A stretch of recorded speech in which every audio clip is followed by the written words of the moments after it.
오늘이 2024년 마지막 주일이죠. 그래서 오늘 CBS 광장은 올 한 해 한국 사회와 교회를 돌아보고 새해에는 교회가 어떤 역할을 해야 할지 생각해 보려고 합니다. 우리 삶의 현장, 사회 일터 속에서 하나님 나라를 구현하기 위해 힘쓰고 있는 기관입니다. 영등포 산업선교회 총무 손은정 목사님 모셨습니다. 목사님 안녕하세요. 예, 반갑습니다. 예. 먼저 CBS 광장 청취자들에게 목사님 소개를 좀 해주시죠. 예. 저는 영등포 산업선교회에서 일하고 있는 손은정 목사입니다. 한 20년 정도 산업선교에서 일을 했습니다. 예. 음, 그 영등포 산업선교회 우리가 많이 좀 들어서 익숙하긴 한데 어떤 네. 단체인지도 좀 소개해 주시겠어요? 예. 영등포 산업선교회는 노동 선교를 지금까지 66 년에 걸쳐서 해 왔습니다. 영등포에 위치하고 있고요. 예. 그리고 대한예수교 장로회 통합교단 소속이고 영등포 노회 안에 있습니다. 노회 소속이고요. 음 노동자 선교를 목적으로 세워진 기관이기 때문에 예.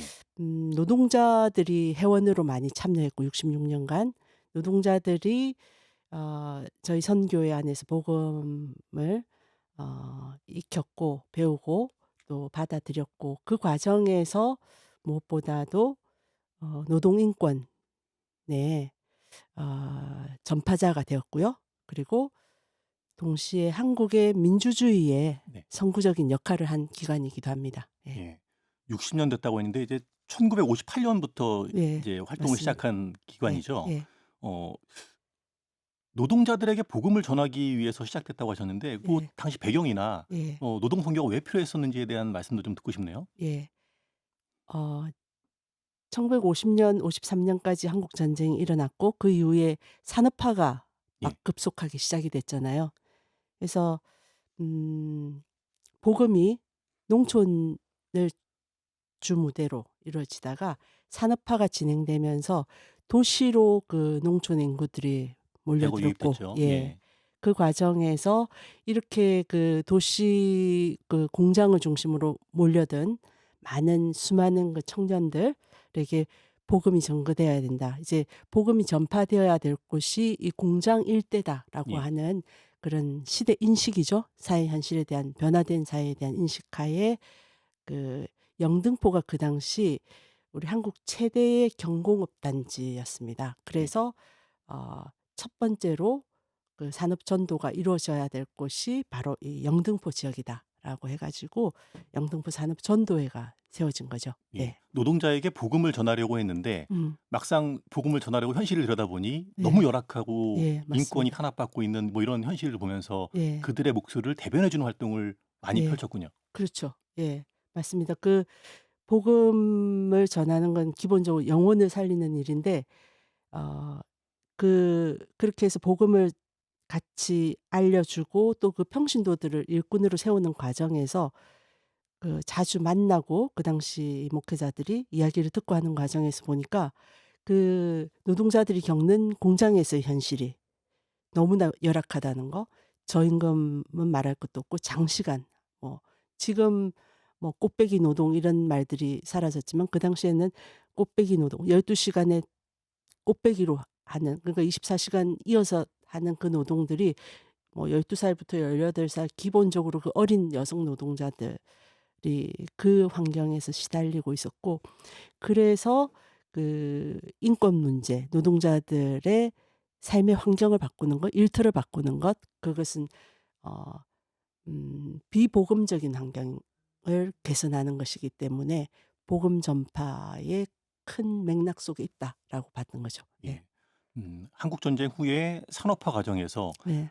음 이제 영등포 산업선교회 같은 경우는 예당 통합총회의 목사님들이 복음을 전하기 위해 예. 노동 현장으로 들어가신 거고 예. 또 감리교 같은 경우는 인천의 맞아요, 도시산업선교회를 맞아요. 만들어서 예. 활동하시고 예. 어 60년 가까운 세월 동안 예. 노동자들 곁에서 사역하고 계십니다. 예. 그런데 우리가 성경의 관점에서 예. 노동, 과연 예수님은 일하는 것을 어떻게 말하고 계실까? 예. 그 지점을 좀 들어보고 싶어요. 예. 성경은 기본적으로 구약에 보면은 모세오경에 기본적으로 그 법전들에 보면은 그 일하는 노동자들이 품삯을 해가 치기 전에 줘야 된다라고 명시하고 명령하고 있습니다. 그리고 6일 동안 일하고 하루는 반드시 쉬게 해야 된다. 안식일 계명하고도 통하는 건데 반드시 쉬게 해서 숨을 돌리게 해야 된다. 이렇게 표현해요. 성경에서 보면은 숨을 예. 돌리게 해야 된다. 너 안 과로하게 되면은 숨이 찰 뿐만 아니라 숨이 끊어지는 상황이 오잖아요. 그러니까 구약에 보면은 그 임금체불 뭐 지금으로 표현하면 임금체불 문제죠. 그러니까 품삯을 제때 주지 않는 것에 대해서 하나님이 그 진노하신다라고 하는 거, 그리고 그 6일 동안 일하고 나면 반드시 하루는 쉬게 해야 된다. 그 여종이나 남종이나 그 집에 거하는 나그네나 심지어 가축도 쉬게 해야 된다. 예. 예. 그렇게 나와 있고, 그리고 그 출애굽도 보면은 그 당시 애굽의 제국하에서 신음하는 이스라엘 백성들을 출애굽시킨 사건인데, 그 단서가 되는 그 맥락 보면은 얼마나 그 제국이 그 이스라엘 백성들 노예 노동을 가혹하게 시켰는지, 그 소리 하나님 위에서 들으시고 내 백성을 탈출시켜야 되겠다 이렇게 했잖아요. 그 보면은 구약에서 고런 중요한 출애굽 사건도 그 노예 노동자들의 신음소리, 예, 아주 중요한 출발점이 있죠. '하나님 그거 들으시는 분이다.'라고 하는 점에서 구약이 굉장히 노동의 문제를 어떻게 다뤘나 싶지만은 자세히 보면 그렇다는 거고. 생명의 관점이 들어있는 거군요. 그렇죠. 그리고 예. 노동자의 신음소리를 하나님이 귀 기울여 들으셨다는 거, 고거 주목할 필요가 있고.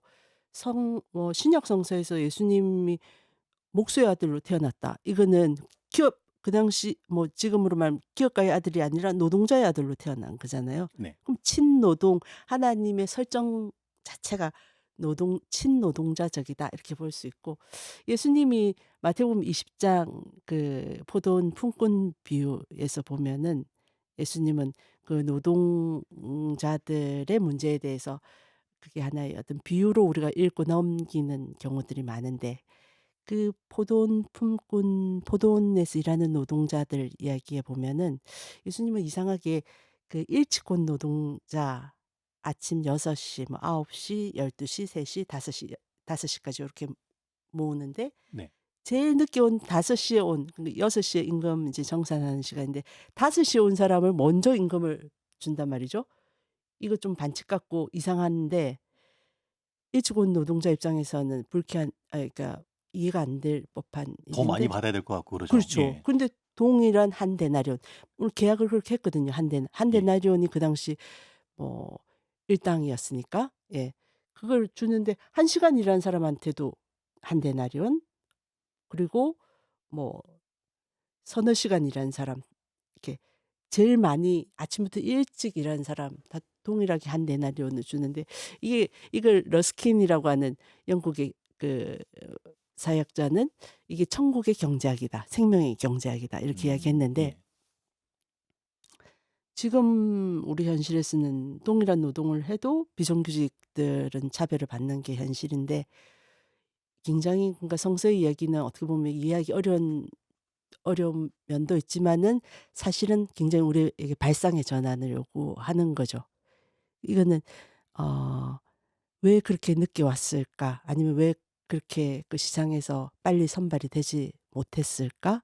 뒷이야기들에도 하나님은 어떻게 보면 들여다보시고 관심을 두시고, 모든 노동자가 하루의 일당이 필요하고 하루 일용할 양식이 필요하고 한 가족이 생명을 유지할 그게 필요하다라고 하는 하나님의 관점, 하나님의 마음으로 읽으면 이게 이해가 되는데. 예. 모든 사람이 예. 하루를 살아갈 수 있는 경제적 보상은 있어야 있어야 한다. 되는 예. 거죠. 그 예. 지점을 하나님은 그 사람, 예. 예, 장애가 있어서 늦게 왔든 뭐 혹은 어떤 능력이나 여러 가지 조건이 조금 안 되어서 일하는 시간이 짧았다 하더라도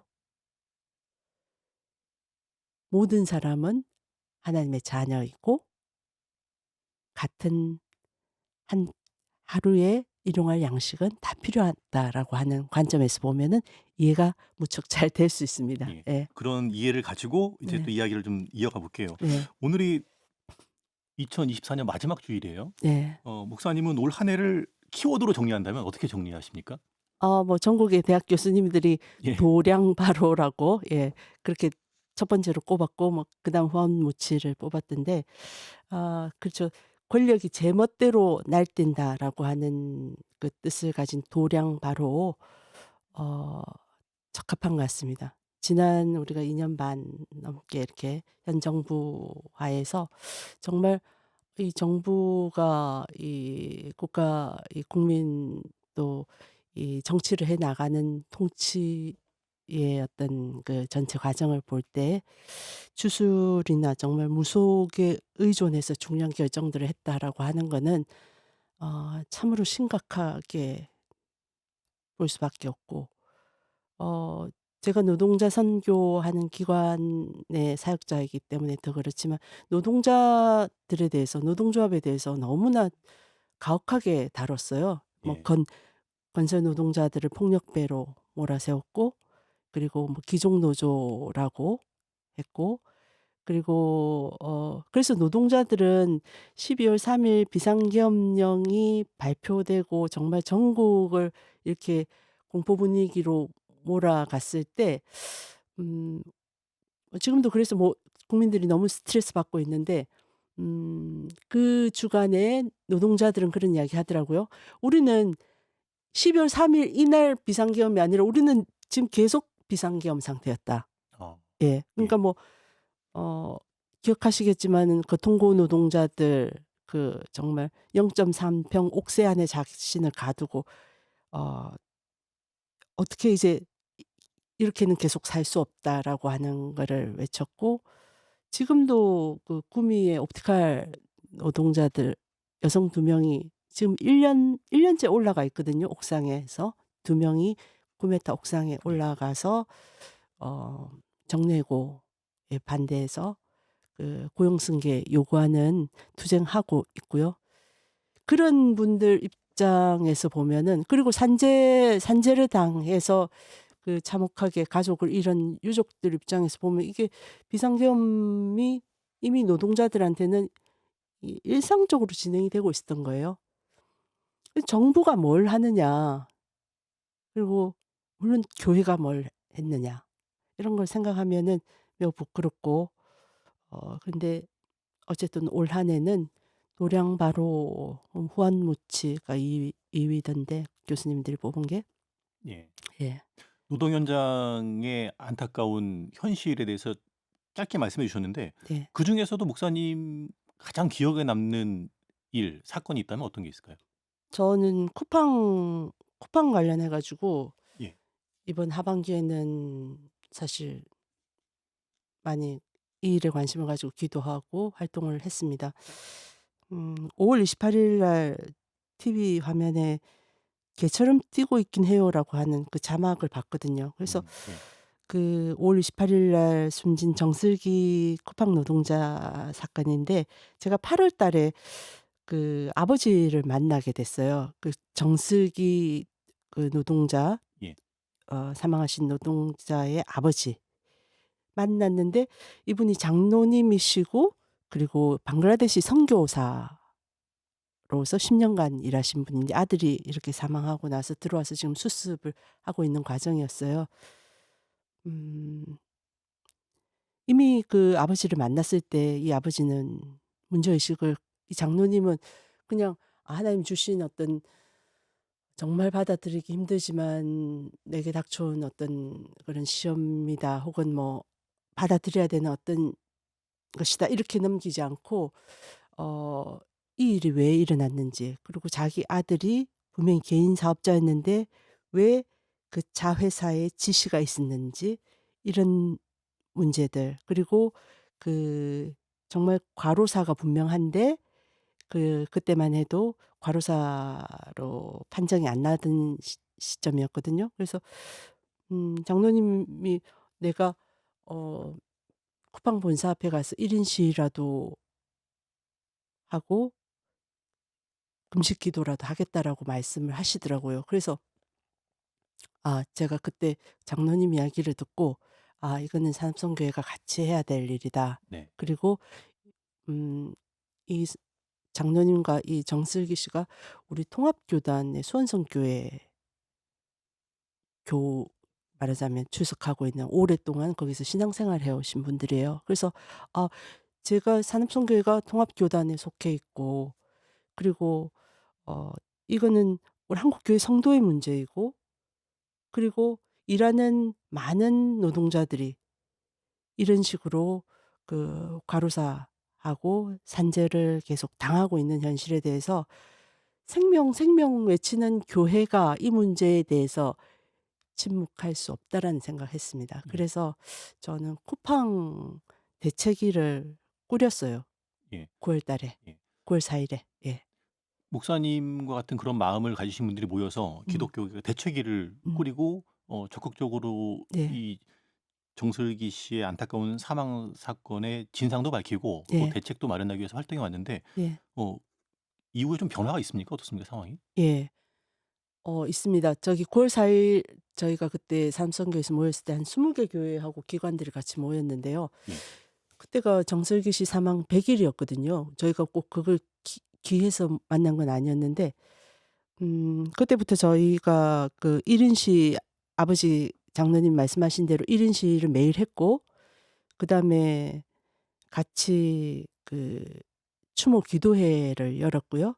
그리고 또 청문회를 촉구하는 그 국민청원 그거를 그게 한 달 만에 한 달 동안 5만 명을 모아서 그 온라인 청원 서명을 해야 되는데 예. 그게 쉽지 않은 일이었는데 정말 다들 기도하면서 그거를 그게 오히려 조기에 달성이 됐는데 그렇게 하고 나니까 국회에서도 이런 노력들이 다 이렇게 같이 말하자면은 들리고 또 기업도 저희들이 이렇게 가서 기도하고 또 시위하고 많은 시민들이 여기에 대해서 그 알아가고 소비자들이 이 그 회원 탈퇴 예. 그 쿠팡이 회원제잖아요.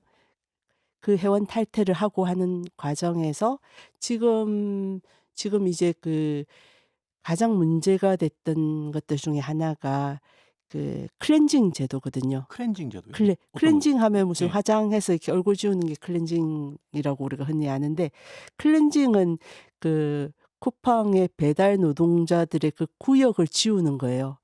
아 클렌징한다. 말하자면 해고하는 거군요. 그렇죠. 예. 상시 해고 제도인데 그 한 200개 중에 1 개를 배송을 제 시간에 못 하는 게 쌓이면은 그 구역을 그냥 말하자면은 어 빼앗는. 예 빼앗는 거죠. 예. 그게 200개 중에 1 개를 제 시간 그러니까 아시다시피 아침 7 시까지 그러니까 밤 12시 전에만 클릭해서 주문하면 아침 7 시에 우리 집 문 앞에 와 있잖아요. 그러면 그 시간 밤새 누군가는 고거를 이렇게 주문표를 보고 물건을 찾아서 분류해 가지고 포장해 가지고 그게 이제 그 집 앞에 가기까지 이게 컨베이어 벨트가 돌고 있고 그걸 누군가는 운반하고 있고 누군가는 달려서 집 앞에 갖다 놓는 이게 우리 밤새 이루어지고 있었던 거죠. 예.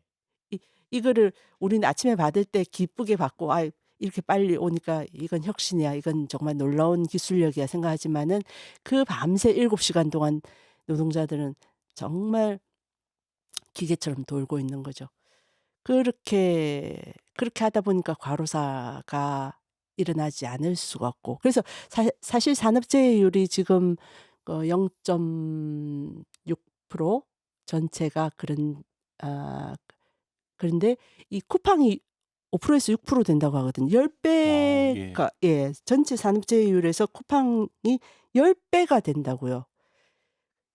건설 현장에서 보통 많이 산재당하잖아요. 근데 그 한 1.5% 인데 쿠팡의 산재율은 비교할 수 없이 높은 거예요. 혁신을 혁신을 일으켰죠. 그러니까 시장 예. 지배율이라든지 뭐 고용률 상당히 높여 냈죠. 그렇지만 그렇게 하는 과정에서 무지막지하게 이런 가혹한 노동들이 일어나고 있었고 작업 현장에 정말 더위와 추위 이런 것들 뭐 TV를 통해서 다큐를 통해서 많은 지금 시청자들이 알고 있을 텐데요. 그렇게 노동자들이 그렇게 사람 취급 못 받으면서 일을 하고 있었는데 그중에 하나 클렌징 제도라는 거죠. 고거가 이제는 을지로위원회가 그 사장단과 만나서 최근에 고 부분은 반드시 다른 택배사하고 비슷한 기준으로 그건 없애겠다. 예. 쿠팡이 그 약속했고요. 그리고 새해 1월 달 중에 청문회 저희가 5만 명 국민 청원했잖아요. 그래서 한노위를 통해서 청문회를 열 계획을 가지고 있습니다. 예. 네. 또 다른 사건으로 지난 6 월에 배터리 아리셀. 공장, 예. 아리셀 아리셀. 공장에서 큰 예. 화재가 발생해서 예. 23 명이나 숨졌어요. 정말 안타까운 그러니까요. 사고였는데 이주 노동자들이 23명 중에 18 명으로 알고 있는데요. 예. 정말 어 비용 절감이라고 하는 이게 자본주의 어떤 경제 제일주의 시스템의 아주 핵심적인 부분이 비용 절감이잖아요. 그러니까 이 숙련이 안 된 노동자들을 그러니까 일당으로 쓰는 거죠. 일당으로 쓰고. 예.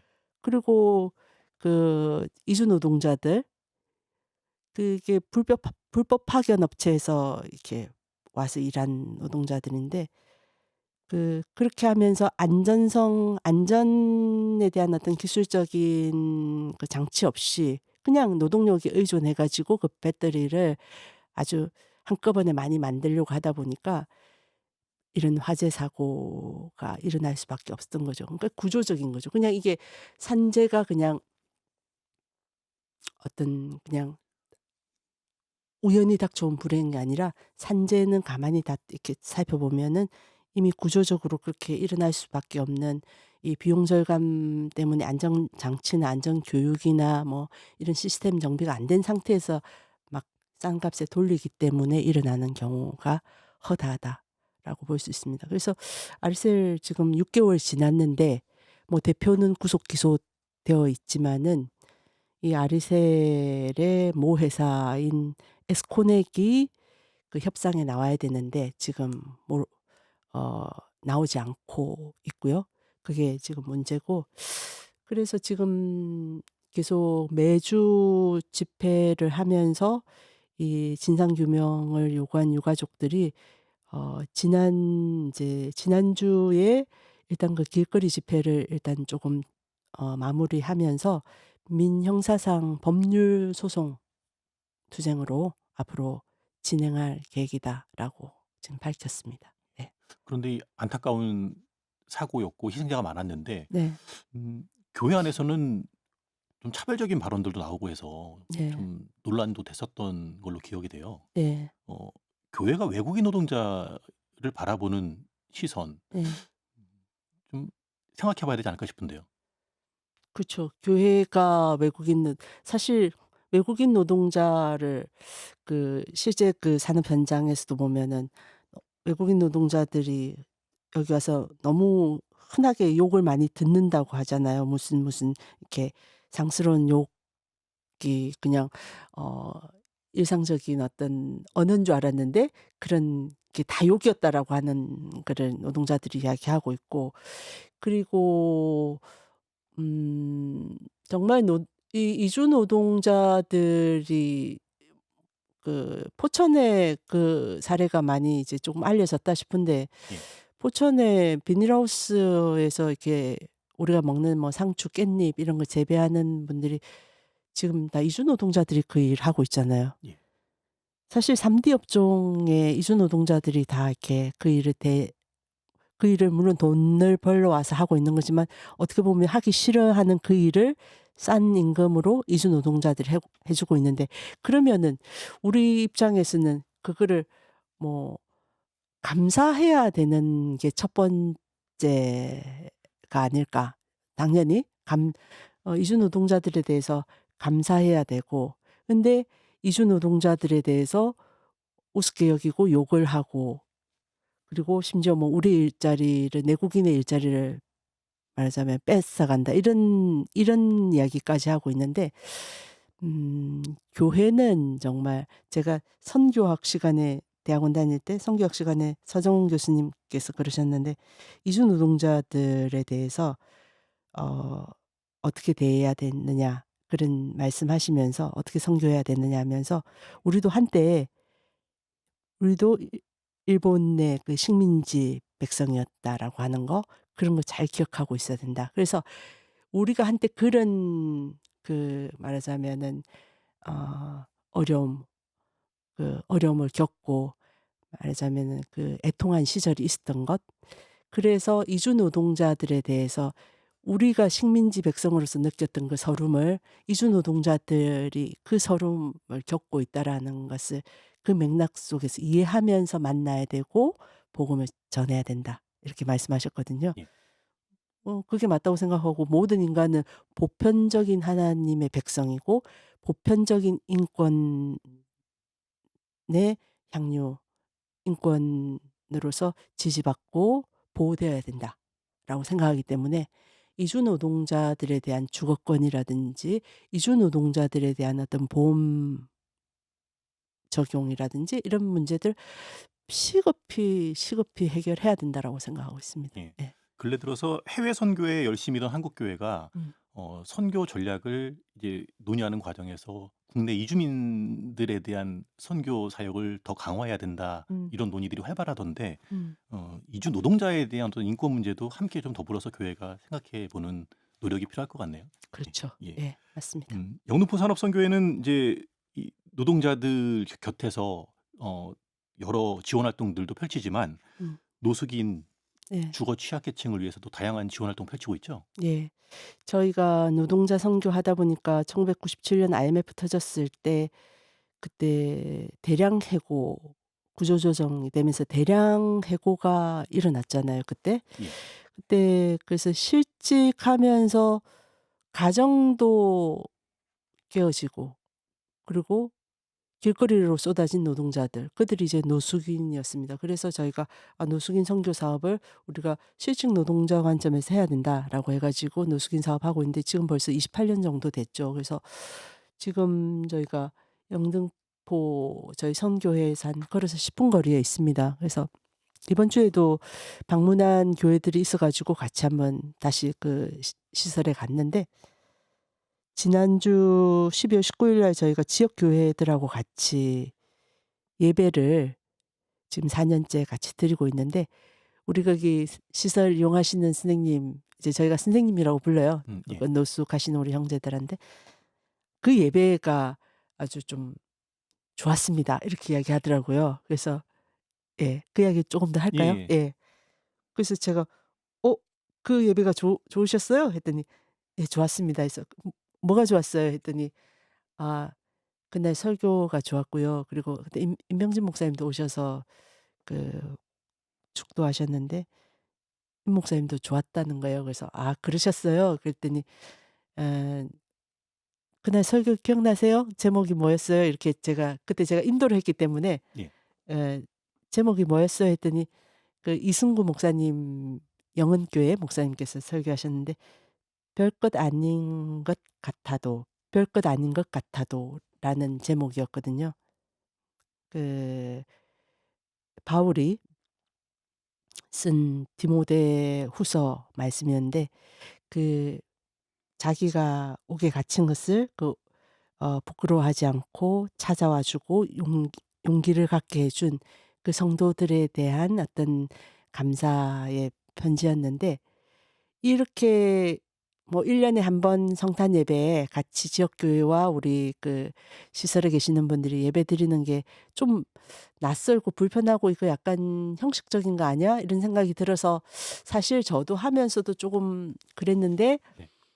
그 선생님께서 그 이렇게 1 년에 한 번 같이 뭐 저희가 시설에서 예배 일 주일에 한 번씩 드리고 같이 하루에 2번 식사 같이 하고 하지만은 또 낯선 지역 교회 분들하고도 같이 예배드리는 이게 불편할 수도 있는데 이렇게 조금씩 쌓이다 보니까 그게 이제 조금 익숙해지기도 하고 무엇보다도 '별것 아닌 것 같아도.' 하는 그 말씀에서 증언된 같이 만나서 같이 방문하고 같이 별것 아닌 것 같지만 용기를 주는 그 예배 시간, 그리고 또 임 목사님이 "우리 모든 존재가 외롭다."라고 이야기하는 팔순 노인이 그 이야기하면서 "그래서 예수님이 오신 거다."라고 했을 때 아마 그 어떤 그냥 그게 말이 아니라 진심이 서로 통한 것 같아요. 그렇기 때문에 음 저는 뭐 우리가 일자리도 안내하고 주거 지원도 하고 뭐 이런, 또 여기에서 그 사회적 협동조합 만들어서 같이 그 뭐 도배도 하고 뭐 이런 여러 가지 다양한 사업도 중요하지만은 별것 아닌 것 같은 이런 같이 만나는 것, 네. 그리고 같이 "뭐가 좋았어요?" 이렇게 서로 이야기 나누고 하면서 좀 별것 아닌 게 아닌 게 되는, 예. 예, 관계가 형성되고 또 새로운 살 희망이 생기지 않는가. 이게 선교가 아닌가 이렇게 생각합니다. 예. 어려운 이웃은 물론이고 음. 또 도움을 주고 있는 영등포 산업선교회나 교회들에게도 힘이 되는 고백이었네요. 네. 예. 맞습니다. 예. 예. 음 여러 안타까운 일 속에서도 그래도 희망을 좀 찾아봐야 될 텐데요. 예. 2024년 한 해를 보내면서 교회가 좀 '이건 잘했다.' 쉽게 여겨지는 부분도 있을까요? 네. 교회가 뭐 여러 가지로 지금 꽤 오랫동안 비난받는 자리, 혹은 신뢰가 많이 추락했다라고 하지만은 어 제가 그 이번 여의도 그 12월 3일 그 밤에 예. 계엄령이 발표되었을 때 저는 사실 독일에서 산선교 소개하는 어떤 그 세미나에 가 있었습니다. 너무 그때 '아 이거 큰일 났구나.'라는 생각이 들면서 두려운 마음이 있었어요. 이 아이도 다음 주에 제대해야 되는데, 저희 애가 예. 예. 그리고 이 계엄이라고 하는 게 72 년도에 산업선교회 그 계엄 이후에 산업선교회가 얼마나 그 말하자면은 탄압을 받았든지 이런 걸 제가 역사적으로 알고 있기 때문에 '아 이거 좀 정말 무서운 일이 일어나고 있구나.'라는 생각을 했는데요. 근데 지금 최근에 지금 제가 그 노숙인 센터에 방문한 교회의 그 젊은 부부 목회자가 와 가지고 이번 주에 그러는 거예요. 자기들 그 자리에 달려갔다는 거예요. 그래서 "아니 자녀들은 뭐 몇입니까?" 이렇게 했더니 고3 대학 1 학년 둘이 있대요. 근데 그 시간에 어떻게 했냐고 했더니 아이들한테 "엄마 아빠는 지금 여의도로 간다." 했더니 그 아이들이 "그럼 우리는 앞으로 어떻게 되는 거야?" 이렇게 "너희는 이제 잘 이제 컸으니까 잘 살아라." 이렇게 하면서 거기로 어 이렇게 저렇게 핑계 댈 건 너무 많고, 그런데도 그렇게 달려나가는 젊은 목회자들, 젊은 전도사님들 있었던 거 제가 그 독일에서도 체크가 됐거든요. 이번에도 들었고. 그러니까 한국 교회가 많이 좀 현실에서 여러 가지 음 존경받지 못할 일들이 한국 교회 지도자들에게서 나오고 있고, 또 너무 교회 안에 자폐적인 어떤 집단이 된 거 아닌가라고 하지만, 사실 그 광장에 젊은 우리 성도들이, 그리스도인들이 많이 있었고요. 네. 그리고 지금 30대 40대 이런 젊은 목회자들이 그 골목에서 골목 그 재개발로 쫓겨나는 가게 이런 것을 지키기 위해서 그 골목에서의 어떤 생명, 정의 이런 것들을 지켜내는 활동들 하고 있고, 그리고 곳곳에서 정말 마을 공동체를 일구기 위해서 이렇게 막 큰 소리는 안 나고 막 이렇게 조명은 못 받지만은 예. 그렇게 그 지역을 살리는 그 교회들, 성도들, 목회자들이 있습니다. 그렇기 때문에 어 그리고 그리스도 하나님이 하시는 일이라서 우리가 조금 뭐랄까 막 드러나기에 문제가 많지만은 드러나지 않는 곳에서 하나님의 일을, 하나님의 뜻을 펼치기 위해서 오늘도 헌신하고 있는 아 사람들, 일꾼들이 있다라고 하는 걸 제가 보거든요. 그렇기 때문에 희망은 이런 새로운 새순들이 자라나고 있다. 필요하다라고 예. 봅니다. 예. 구석구석에서 예. 그리스도인으로서 예. 본연의 삶을 살고 있는 분들, 네. 그분들을 보시면서 희망을 발견하셨군요. 예. 예. 지금 경제적으로도 음. 정치적으로도 음. 교회적으로도 혼란스럽고 음. 어려운 가운데 한 음. 해를 마무리하고 또 새해를 맞을 준비를 하고 있어요. 네. 우리 사회에서 교회가 어떤 역할을 하면 좋을지 음. 기대하시는 바 당부의 말씀 들으면서 이야기 좀 마치겠습니다. 예. 아 디모데후서에 "믿음의 선한 싸움을 싸우십시오." 이렇게 바울이 이야기하는데 지금은 그 우리가 일제 시대 때 신사참배 거부하는 기독교 운동이 있었고 70-80 년대 독재 하에서 그렇게 민주주의를 지키기 위해서 그 정말 고난의 자리에 나가기를 서슴지 않았던 기독교 한국교회 전통이 있습니다. 그래서 저는 지금 다시 지금 굉장히 어떻게 보면은 뭔가 순조롭게 진행될 것 같지만은 그렇지 않은 지금 이 상황에서 어 새로운 정치 질서, 새로운 사회로 우리가 전환해 가려면 믿음의 선한 싸움이 필요하다라고 생각합니다. 그래서 이제 다시 광야로 한국교회가 광야로 그리고 광장으로 나올 필요가 있고 그래서 믿음의 선한 싸움을 통해서 우리가 그 미래를 열어갈 수 있는 기초, 선한 기초가 마련될 것이고 그 속에서 참다운 생명을 우리가 발견하게 될 것이다라고 생각하기 때문에 함께 지금은 다시 우리의 잠자는 신앙을 깨우고 예. 어 믿음의 선한 일꾼들로 함께 모여야 될 때다라고 생각합니다. 예. 각자의 자리에서 음. 어떤 모습으로 믿음의 선한 싸움을 싸울 것인가 음. 고민해 보고 생각해 보면서 한 해를 마무리하면 좋겠네요. 예. 예. 목사님 오늘 말씀 감사합니다. 네. 고맙습니다.